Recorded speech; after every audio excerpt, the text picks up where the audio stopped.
Module 5 में continue करते हुए हम लोग आज इस लेक्चर में design of vertical drop wear या सादा टाइप फॉल जो कहते हैं, ठीक है, उसके स्टेप्स देखेंगे।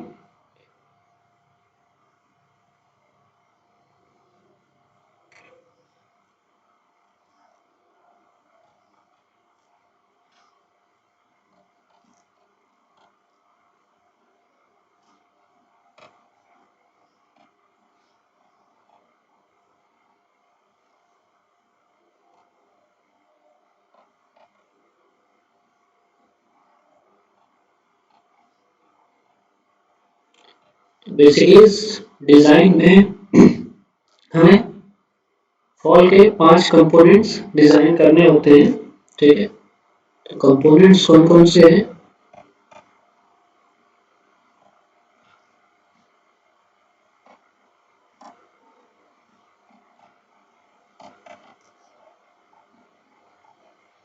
तो सबसे पहला होता है क्रेस्ट। फॉल का क्रेस्ट डिजाइन करना होता है हमें। क्रेस्ट के बाद हम लोग सिस्टम डिजाइन करते हैं। Then after impervious floor,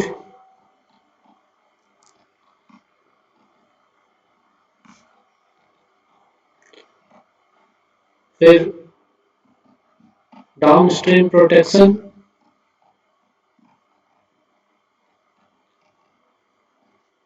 and finally upstream protection. तो बेसिकली ये 5 कंपोनेंट्स हमें डिजाइन करना होता है। तो वन बाय वन हम देखते हैं हर एक कंपोनेंट के अंदर और क्या करना पड़ता है। ओके, तो सबसे पहले हम लोग डिजाइन ऑफ क्रेस्ट देखते हैं।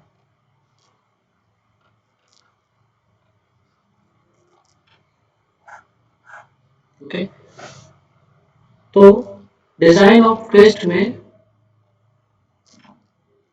उसकी लेंथ सबसे पहले आती है।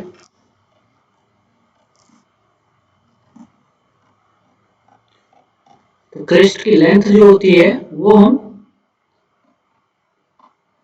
कैनल के बेड विड्थ के इक्वल लेते हैं। ओके, और इस टाइप के फॉल में कोई भी फ्लूमिंग नहीं किया जाता। फ्लूमिंग दैट मीन्स नैरो जो करते हैं हम लोग, नैरो कर देते हैं क्रॉस सेक्शन को, तो ऐसा नहीं करते हैं। ओके, ये इन जनरल हम लोग लेते हैं length of crest equal to bed width of canal. Okay, in future अगर डिस्चार्ज में इंक्रीज का कोई एंटिसिपेशन है, ठीक है, तो उसको ध्यान में रखते हुए लेंथ ऑफ क्रेस्ट जो है उस केस के में, ठीक है, बेड विड्थ प्लस जो भी वाटर डेप्थ होगी, ठीक है, वो होता है। Okay,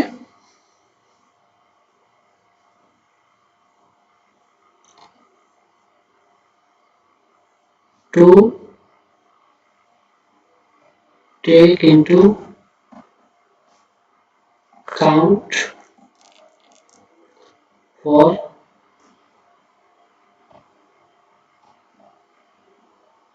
increase in discharge.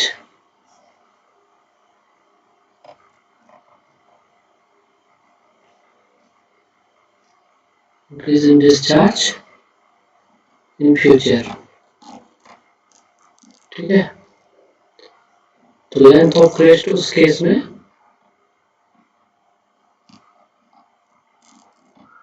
Equal to होगा bed width of canal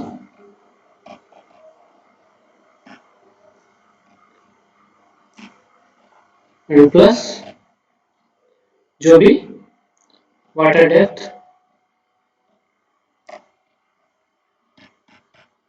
available है वो। ओके, तो ये हो गया लेंथ ऑफ क्रेस्ट। क्रेस्ट की लेंथ डिसाइड करने के बाद उसका शेप डिसाइड किया जाता है। ओके, तो शेप में अगर हम बात करें, शेप ऑफ क्रेस्ट, तो दो तरह के शेप जनरली यूज होते हैं। अगर डिस्चार्ज 14 क्यूमेक्स से कम है या 14 क्यूमेक तक है, ठीक है, तो रेक्टेंगुलर क्रेस्ट डिजाइन होगा। ओके, एंड अगर डिस्चार्ज इससे ज्यादा है तो ट्रेपेजॉइडल क्रेस्ट डिजाइन किया जाता है, ठीक है। वन बाय वन हम लोग दोनों ही देख लेते हैं। पहले अगर बात करें रेक्टेंगुलर क्रेस्ट की,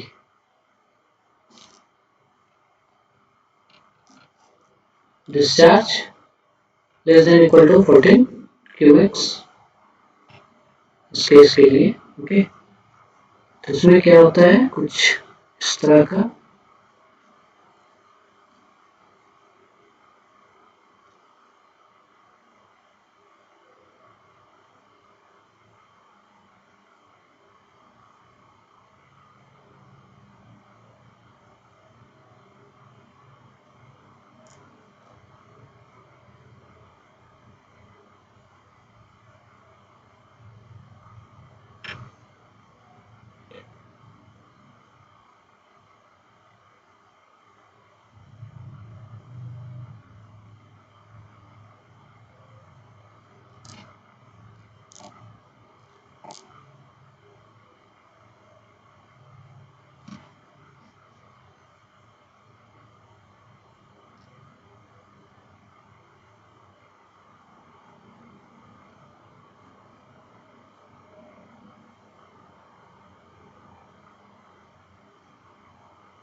ये क्रॉस सेक्शन है, ओके।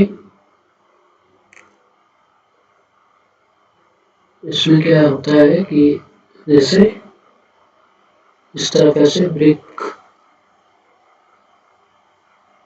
पिचिंग होता है,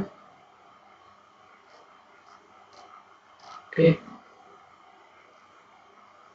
देन देयर इज जो हमारा कैनल का बेड है,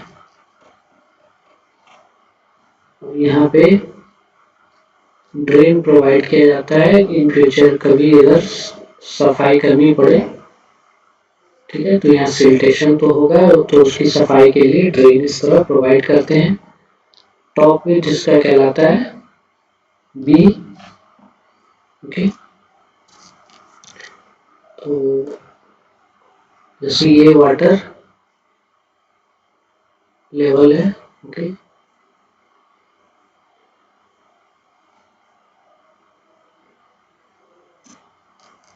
ठीक है, ये अपस्ट्रीम टोटल एनर्जी लाइन, ये full supply level, okay. Depth है वाटर की, ये हो गया। सपोज यहाँ से ये हाइट जो है h है, और फिर यहाँ से वाटर सरफेस जो है, ठीक है, वो हाइट है capital H। Total energy E, okay.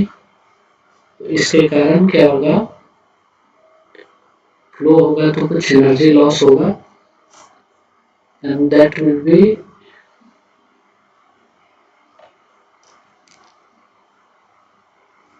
the loss will be HL downstream TL and downstream FSL, okay. ये हो गया हमारा सिस्टम का डेप्थ। ये डिप्रेशन जो पार्ट जो है, डिप्रेशन पार्ट, ये कहलाता है system, okay. This height be D measured from this level, okay. इस लेवल से हम लोग मेजर करें तो ये हाइट होगी D। बॉटम विथ B1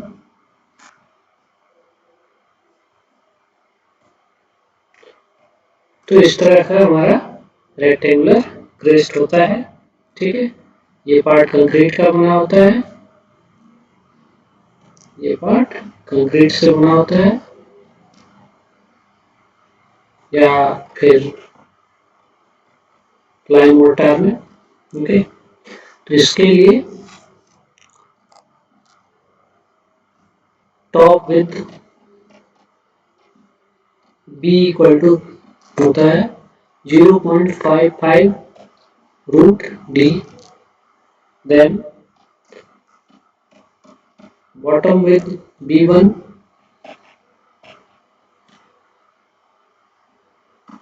ये equal to H plus D upon rho. Okay, और ये रो क्या होता है, इमेजिनरी क्रेस्ट है तो 2 ले लेंगे। ओके, देन इस तरह के क्रेस्ट से डिस्चार्ज जो होता है वो V1 होता है Q equal to 1.835 LH power 3/2 H by B power 1/6। तो ये सारी चीजें जो हम लिख रहे हैं, ठीक है, देख रहे हैं यहाँ पे LH, ओके, B, तो ये सब हमें B तो हम कैलकुलेट करेंगे ही, H हमें जो भी डेटा गिवन होगा उससे फाइंड आउट पहले कर लेना होता है H एंड देन प्रोसीड हम लोग करते हैं। ओके, ये हो गया रेक्टेंगुलर क्रेस्ट में। ओके, अब अगर ट्रेपेजॉइडल क्रेस्ट है,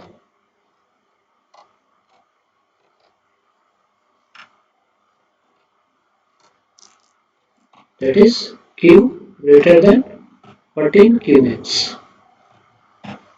ठीक है, तो कुछ इस तरह का हमारा क्रेस्ट होगा।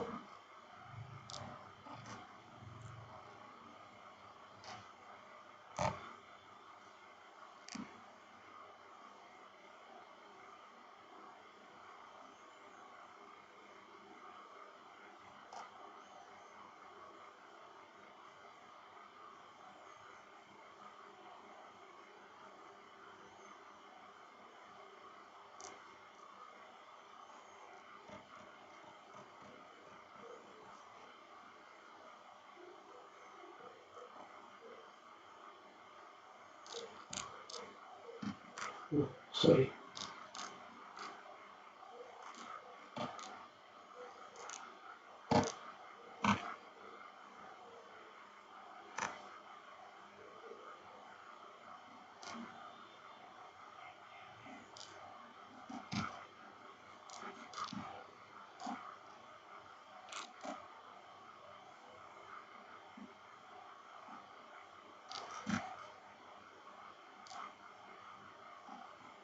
ये हो गया हमारा सिस्टम का डेप्थ।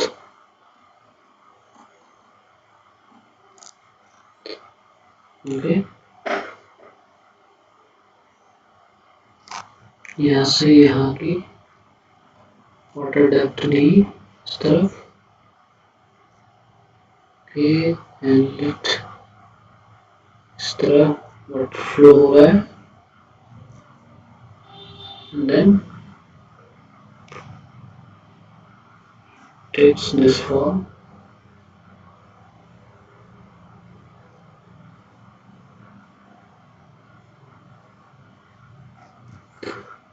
यहाँ पे एनर्जी लाइन,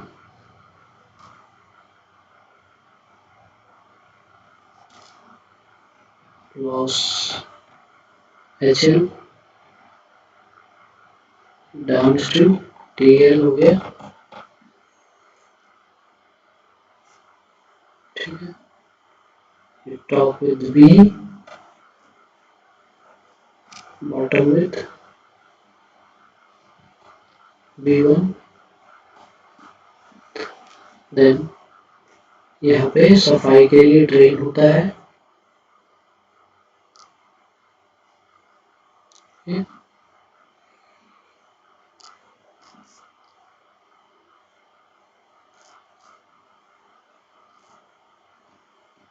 ये हाइट h, यहाँ से फिर वाटर की हाइट h, कैपिटल H, ये अपस्ट्रीम टोटल एनर्जी लाइन है, ये एनर्जी E, ये पूरा depth D। Okay,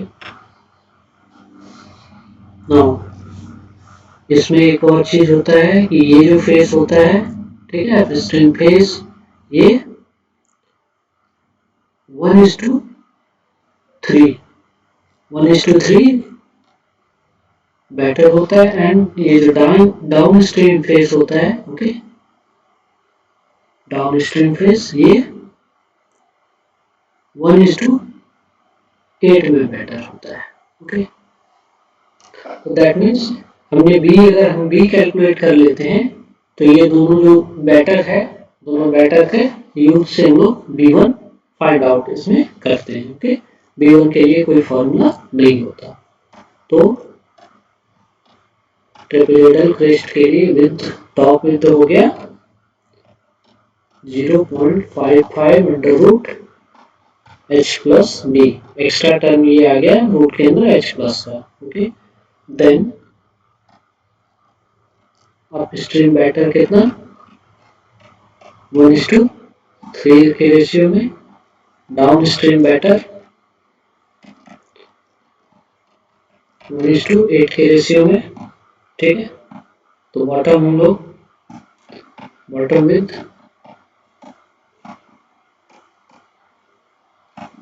can be estimated using batter. Then discharge, discharge कितना होगा इस टाइप के क्रेस्ट से, तो 1.99 LH पावर 3/2 H/B पावर 1/6 कितना क्यूबिक। ठीक है, तो ये हो गया हमारा लेंथ के बाद शेप और डिस्चार्ज कितना होगा ये हमने देख लिया। देन क्रेस्ट की लेवल क्या होगी। ओके, तीसरा चीज जो आता है हमारा कंसर्न इसमें, तो अगर हम इस डायग्राम को देखें, क्रेस्ट लेवल, अगर RL ऑफ क्रेस्ट हम बताना चाहें, ठीक है,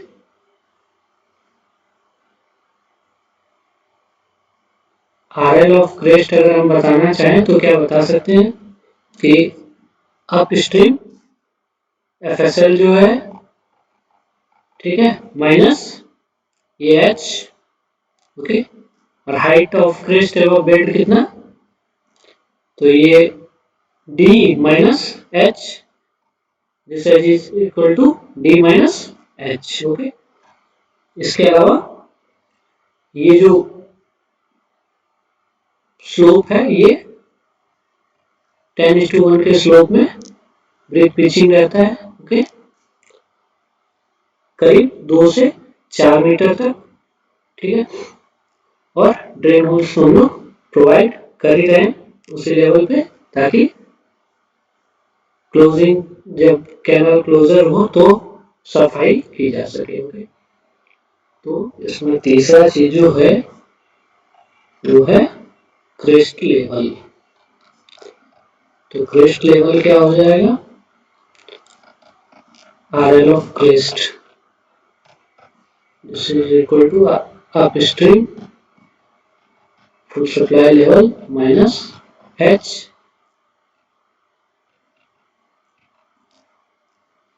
height of crest above bed, यानी H equal to D minus H। Okay, further हम लोग क्या करते हैं, brick pitching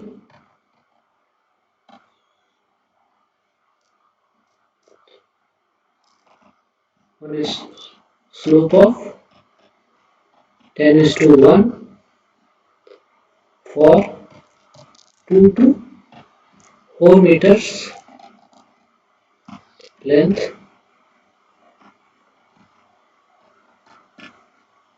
on upstream of the crest. Okay, तो ये हो गया हमारा क्रेस्ट का डिजाइन। देन हमारा नेक्स्ट था इसमें design of cistern. Design of cistern, okay,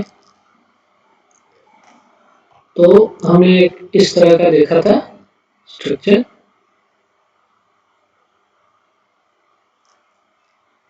चाहे हमारा इस टाइप का ट्रेपेजोइडल वाला हो या फिर रेक्टेंगुलर वाला, दोनों में क्या होता है, एक हमने इस टाइप का शेप देखा था। ओके, ये था एक्स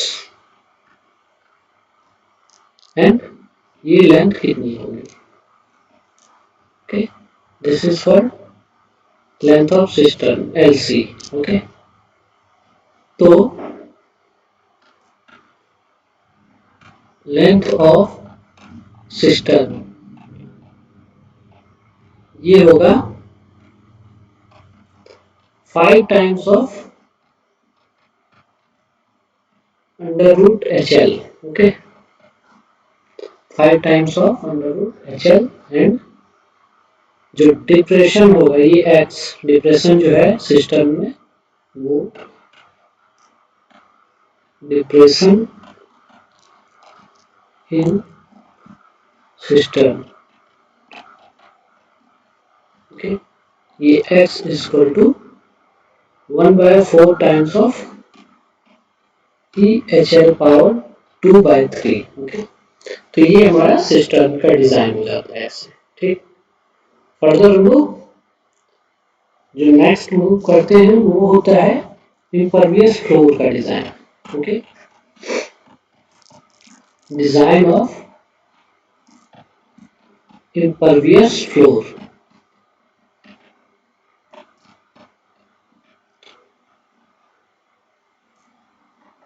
तो इम्परवियस फ्लोर में अप स्ट्रीम में थोड़ा बहुत प्रोवाइड करना होता है। ठीक है, क्रेस्ट के नीचे प्रोवाइड करना होता है एंड डाउन स्ट्रीम में प्रोवाइड करना होता है ये चीज। ठीक है, ये जो हम देख रहे हैं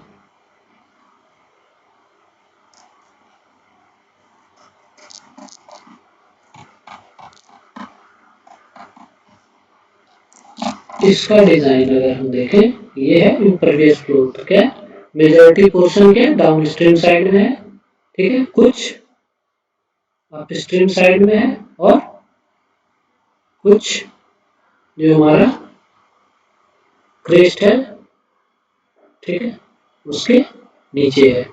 दोनों में ही हम देख रहे हैं। ठीक है, कुछ अप स्ट्रीम साइड में, फिर इसके नीचे and then downstream side में।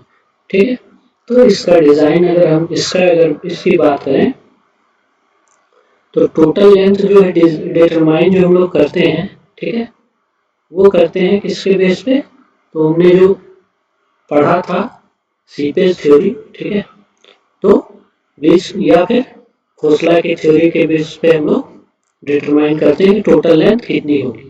ओके, अगर छोटा काम है तो बेस की थ्योरी यूज कर लेंगे, बड़ा काम है तो खोसला थ्योरी यूज करेंगे। ओके, तो मैक्सिमम सीपेज हेड जो होता है, ठीक, वो कब होता है, जब हमारा ये अपस्ट्रीम साइड तो फुल हो, ओके, लेकिन डाउनस्ट्रीम साइड में कोई फ्लो ना हो रहा हो। दैट मीन्स वाटर कहां तक हो, इस क्रेस्ट लेवल तक। ओके, यहां तक पानी भरा हुआ है, ठीक है, तो क्या होगा, फ्लो नहीं होगा। तो ऐसे केस में क्या होगा, मैक्सिमम सीपेज हेड क्रिएट होगा। ओके, तो मैक्सिमम सीपेज हेड कितना हो गया, अगर हम उस हिसाब से देखें, मैक्सिमम सीपेज हेड हम लोग किसको कहेंगे, डी, यही मैक्सिमम सीपेज हेड कहलाएगा। ओके, तो जो टोटल इम्परवियस फ्लो लेंथ है, ठीक है, उसका कुछ हिस्सा हम डाउन स्ट्रीम में प्रोवाइड करते हैं। तो उसके लिए मिनिमम गाइडलाइन है कि minimum D plus capital D upstream जो डेप्थ है, ठीक है, plus 1.2 multiplied by 2 plus HL। Okay, ये मिनिमम लेंथ होती है, इतना कम से कम डाउन स्ट्रीम साइड में इम्परवियस फ्लो देना ही है। ठीक है, और बैलेंस जो बच गया उसके बाद वो हम लोग हमारे क्रेस्ट के नीचे और अपस्ट्रीम साइड में दे देते हैं। ओके,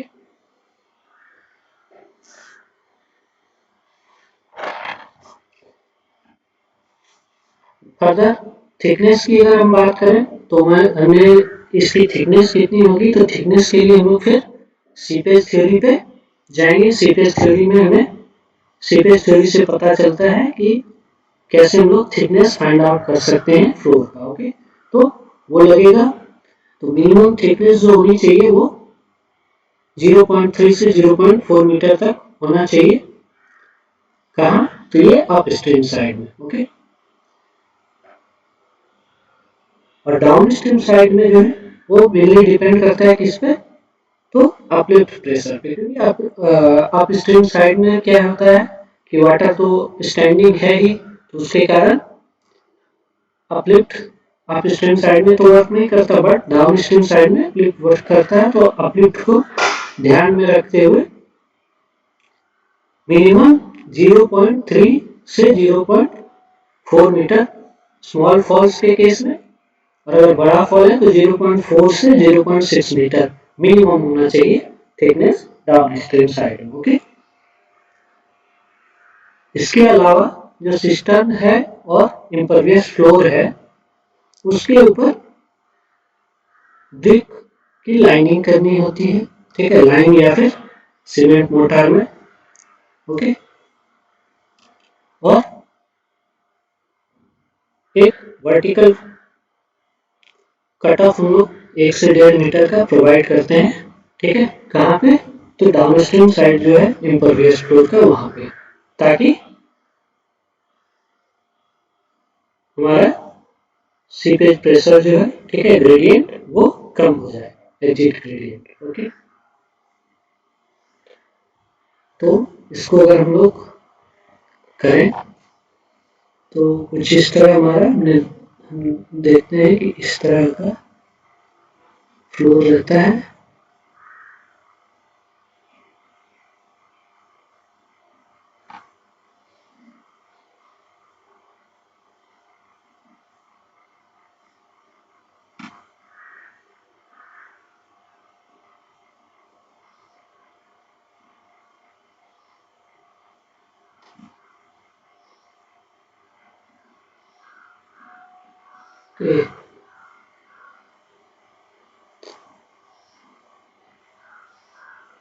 यह हमारा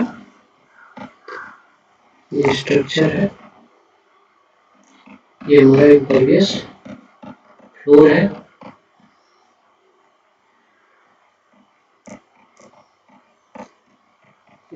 ये क्रेस्ट है, ये इम्परवियस फ्लोर।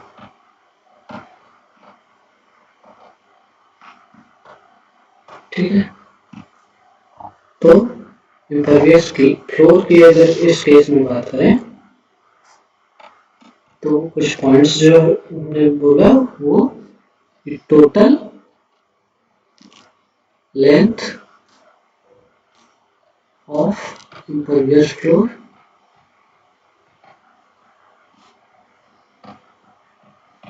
is determined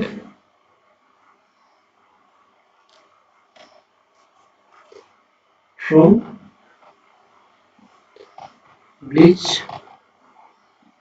और हुसला थ्योरी।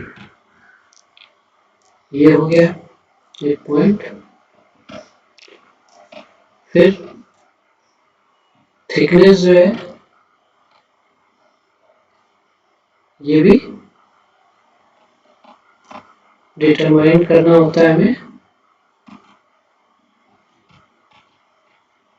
जो सीपेज थ्योरी है ब्यूजर क्लीपेज खोसला का, उससे। Okay,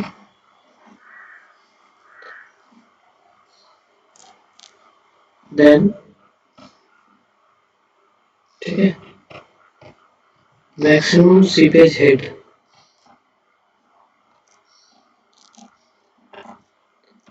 occurs when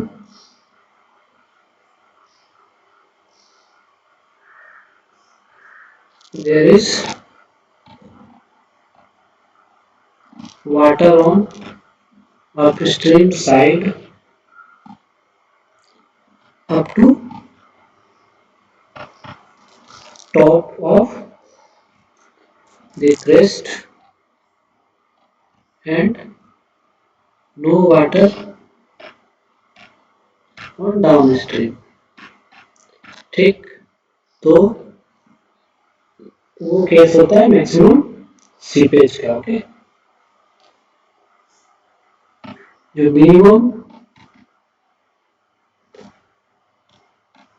floor length, minimum impervious floor length होता है। Okay, minimum impervious flow length to be provided on downstream of crest, ये होता है LD is equal to twice of D plus 1.2 plus HL meters। Okay, minimum इतना length provide करना होता है, balance हम लोग बाकी बांट देते हैं। Okay, further minimum thickness 0.3 to 0.4 meter for small falls and 0.4 to 0.6 meter for large falls। Okay, actual thickness के लिए हम लोग सीपेज थ्योरी यूज करते हैं। ओके, देन एक और पॉइंट था, ठीक है, कि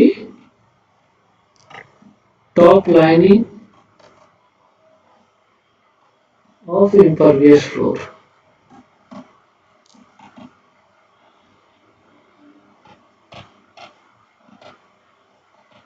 with brick on edge,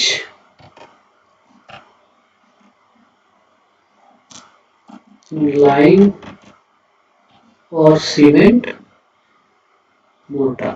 okay,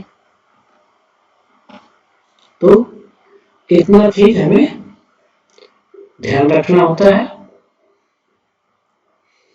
ठीक है, ये हमारा इससे इम्परवियस फ्लोर का डिजाइन हो जाता है।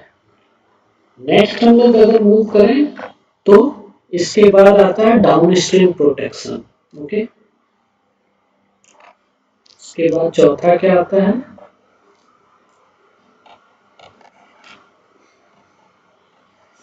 Down stream protection. ओके, तो डाउन स्ट्रीम प्रोटेक्शन में इन्वॉल्व होता है बेड का प्रोटेक्शन। तो बेड के प्रोटेक्शन के लिए क्या होता है, 20 centimetre thick dry brick pitching,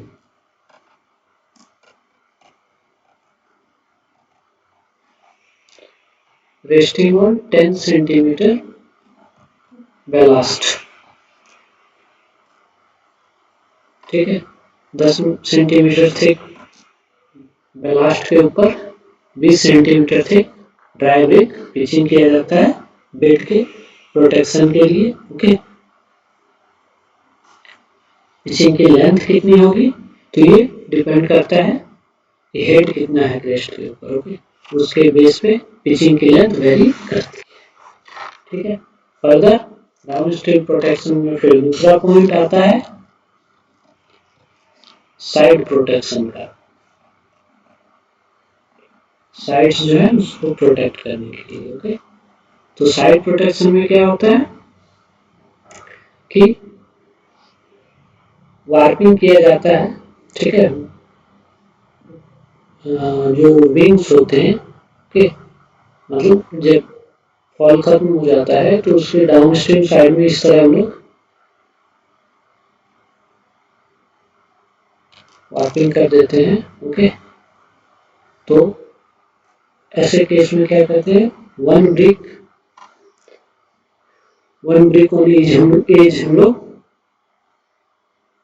fix करते हैं, ओके। तो जहां से कहाँ करते हैं कि जहां पे ये वार्पिंग खत्म हो जाता है वहां से, ओके। और जो साइड पिचिंग है उसको कर्टेल कर दिया जाता है, ठीक है, 45 डिग्री एंगल से, ओके। साइड प्रोटेक्शन के बाद जो तीसरा इसमें इन्वॉल्वमेंट होता है वो होता है डाउन स्ट्रीम विंग स्पैन के बारे में डायरेक्टली जब हम लोग डिजाइन करेंगे, ठीक है, side protection down stream wings, तो उसके बारे में डायरेक्ट हम लोग वहीं पे देखेंगे, ठीक। तो ये पहले तो डाउन स्ट्रीम विंग्स की अगर हम बात कर लें, ओके, तो इसको एक सर्टेन लेंथ तक बिल्कुल वर्टिकल रखा जाता है, ठीक है। क्रेस्ट से अगर डिस्टेंस मेजर करें तो एक सर्टेन डिस्टेंस तक इसको बिल्कुल वर्टिकल रखा जाता है, ठीक है। और उसके बाद क्या किया जाता है कि या तो वार्पिंग कर दिए या फिर स्लोप कर दिए, ओके, ठीक है। विंग वॉल्स को अर्थ रिटेनिंग स्ट्रक्चर्स के फॉर्म में डिजाइन किया जाता है। डाउनस्ट्रीम प्रोटेक्शन के बाद अगर हम बात करें तो वो होता है upstream protection,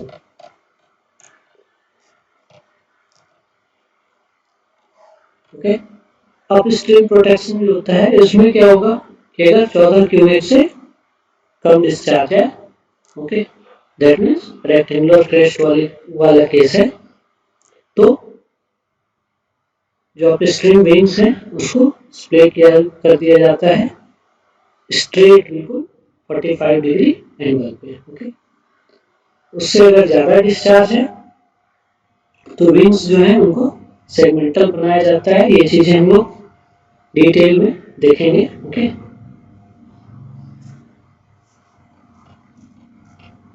For Q less than equal to 14 cubic,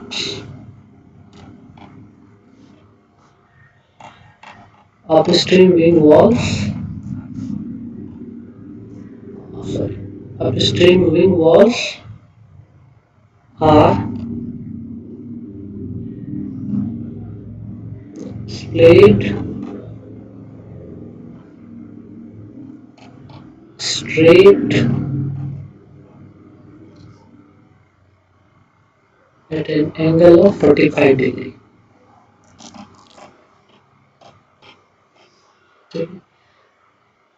साथ ही क्या है कि इनको जो हमारा साइड में अर्थ बैंक होगा, मिट्टी का जो बैंक होगा, उसमें क्या करते हैं, ये हमारा विंग वॉल्स को उसमें हम लोग 1 मीटर तक उसके अंदर ले जाते हैं, कम से कम 1 मीटर लेके जाते हैं, ठीक है। और फाउंडेशन जो है अपस्ट्रीम विंग्स का वो क्या होता है, बिल्कुल इम्परवियस फ्लोर पे रहता है, ठीक है। तो ये था डिजाइन स्टेप्स। अगले लेक्चर में हम लोग एक डिजाइन प्रॉब्लम स्टार्ट करेंगे।